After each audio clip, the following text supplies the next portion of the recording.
Эркек эмне үчүн экинчи аялды каалап калат? Жашырагына үйлөнөйүн деппи, төшөк маселесин ойлоппу, суулугуна кызыгыппы, же өзүн жашыраак сезейин деппи? Жок. Мен экинчиге үйлөнүп бактылуу жашап кеткендерди аз эле көрүп атам. Эмне үчүн? Себеби биринчисин ыраазы эмес да. Биринчи аялы ыраазы эмес. Биринчи аялдан неге ыраазы эмес? Себеби ал зериккен да андан. Аял зериктирип коет экен. Эркектерди көбүнөн экинчи аялга үйлөнгөндөн допрос кылсаңыз, суроо жооп кыла турган болсоңуз, эмнеге деген суроонун негизинде зериккенмин дейт. Бул аялды үйгө келбейт дейт да, көргүм келбейт муну дейт.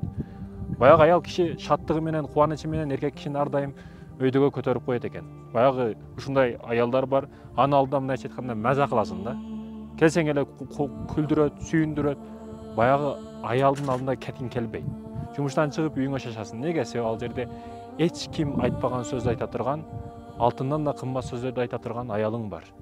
Сага дух берет, сага мотивация берет, сага баарын берет. Ошого чачасың. Качан сен келсең, ал жерде балдарын да бузат, сени дагы маанайыңды өлтүрөт. Ал учурда сен качып каласың андан. Ошондой экен, өмүрлүк жолдошуңузду эч качан зериктирбеңиз. Ар дайым кубаныч тартуулаңыз.